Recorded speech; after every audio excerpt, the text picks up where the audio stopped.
आज हम आपके लिए टीचिंग के लिए मोस्ट इम्पोर्टेंट क्वेश्चन लेके आए हैं जो यूजीसी नेट में, कोई भी किसी राज्य का टेट एग्ज़ाम में, डीएसएसबी एग्ज़ाम में, स्क्रीनिंग टेस्ट में, जवाहर नवोदय विद्यालय में, केंद्रीय विद्यालय सभी में टीचिंग से संबंधित क्वेश्चन पूछे जाते हैं। पहला क्वेश्चन है, शिक्षण शब्द संस्कृत की खालिस्तान धातु से बना है जिसका अर्थ, तो शिक्ष धातु से बना है। कौन सी धातु से बना है? शिक्ष धातु। और जिसका अर्थ क्या है? सिखाना। जिसका अर्थ है सिखाना यानी टीचिंग। जिसका अर्थ है सिखाना, टीचिंग।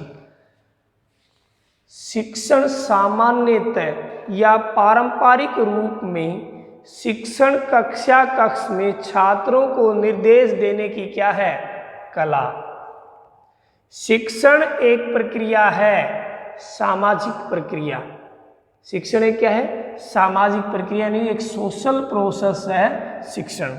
शिक्षण एक प्रक्रिया है त्रिध्रुवीय, यानी जिसमें 3 ध्रुव है। कौन कौन से 3 ध्रुव? पहला शिक्षक, दूसरा बालक, तीसरा पाठ्यचर्या या विषय वस्तु। अगला है, शिक्षण एक प्रकार का पारस्परिक प्रभाव है जिसका उद्देश्य दूसरे व्यक्ति के व्यवहार में वांछित परिवर्तन लाना। ये डेफिनेशन किसकी है? गेज की। ये डेफिनेशन है गेज की। शिक्षण अधिगम के लिए अभिप्रेरणा, निर्देशन, मार्गदर्शन तथा प्रोत्साहन है। ये स्टेटमेंट किसकी है? बटरन की। शिक्षण एक परिपक्व व्यक्ति यानी मेच्योर पर्सन तथा कम परिपक्व व्यक्ति जो अनमेच्योर पर्सन के मध्य घनिष्ठ संबंध है, जिसमें कम परिपक्व व्यक्ति को शिक्षा की ओर आकर्षित किया जाता है। यह कथन किसका है? एच.सी. मोरियसन का। शिक्षण शिक्षक का कार्य है जो शिक्षार्थी के विकास के लिए किया जाता है। यह कथन किसका है? थॉमस ग्रीन का। शिक्षण में किस पक्ष पर बल दिया जाता है? क्योंकि व्यवहार के 3 पक्ष हैं। सैद्धांतिक पक्षों पर, थ्योरेटिकल डायमेंशन पे बल दिया जाता है। शिक्षण प्रक्रिया के 4 विशिष्ट सत्र किसने माने? ग्रीन ने। अब वो 4 सत्र कौन कौन से? पहला अनुबंधन, जिसको हम कंडीशनिंग बोलते हैं, प्रशिक्षण जिसको हम ट्रेनिंग बोलते हैं, अनुदेशन, और लास्ट का कौन सा अनुदेशन के बाद? प्रतिपादन। ठीक है। मैकडोनाल्ड ने 1965 में समस्त शिक्षण प्रक्रिया को कितने भागों में बांटा? 4 भागों में। पहला पाठ्यक्रम, कैरिकुलम, दूसरा अनुदेशन, तीसरा शिक्षण और चौथा अधिगम। शिक्षण प्रक्रिया का मुख्य केंद्र बिंदु क्या है? अधिगम। अब टीचिंग क्यों कराता है टीचर? स्टूडेंट को सिखाने के लिए या अधिगम के लिए। शिक्षण की अवस्थाएं कितनी हैं? शिक्षण की अवस्थाएं हैं 3। पहली अवस्था शिक्षण की पूर्व क्रियावस्था, जिसमें अध्यापक कक्षा में जाने से पहले तैयारी करता है।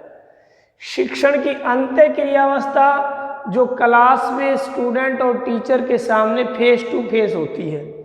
शिक्षण की उत्तर क्रियावस्था या शिक्षण के बाद की अवस्था, यानी जो शिक्षण समाप्त होने के बाद की है। अगला है, शिक्षण की पूर्व क्रियावस्था का अन्य नाम क्या है? यानी अलग किस नाम से जानते हैं? शिक्षण की नियोजन व्यवस्था, टीचिंग प्लानिंग स्टेज। यानी इसके दौरान अध्यापक है टीचिंग के लिए प्लानिंग बनाता है। शिक्षण की कौन सी अवस्था का संबंध मूल्यांकन से है? उत्तर क्रियावस्था यानी अंतिम अवस्था से। शिक्षण प्रक्रिया में स्वतंत्र चर कौन है? शिक्षक। आश्रित चर कौन है? बालक। मध्यस्थ चर कौन है? पाठ्यचर्या या पाठ्य वस्तु यानी कैरिकुलम या सिलेबस। जेम्स के डक्कन की पुस्तक का क्या नाम था? Teaching description on and analyse. इस पुस्तक में डेक्कन ने शिक्षण के कितने सत्र बताए, यानी लेवल ऑफ टीचिंग?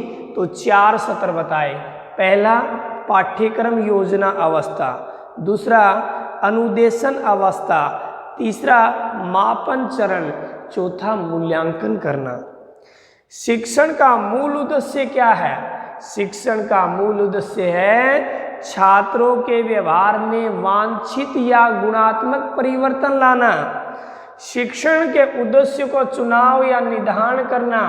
शिक्षण की कौन सी अवस्था से संबंधित है? शिक्षण की पूर्व क्रियावस्था। पाठ्य वस्तु से संबंधित निर्णय लेना यानी डिसीजन मेकिंग, किससे संबंधित?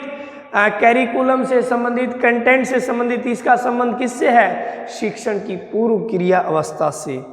शिक्षण व्यूह रचनाओं से संबंधित निर्णय लेना कौन सी अवस्था में है? शिक्षण की पूर्व क्रिया अवस्था में।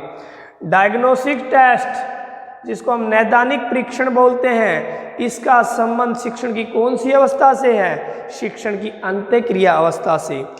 पृष्ठपोषण यानी फीडबैक एवं पुनर्बलन रिफोर्समेंट का संबंध शिक्षण की कौन सी अवस्था से है? शिक्षण की अंत्य क्रिया अवस्था से। क्रिया एवं प्रतिक्रिया या निष्पत्ति, उपलब्धि यानी अचीवमेंट का संबंध शिक्षण की कौन सी अवस्था से है? शिक्षण की अंत्य क्रिया अवस्था से। किससे? शिक्षण की अंत्य क्रिया अवस्था से।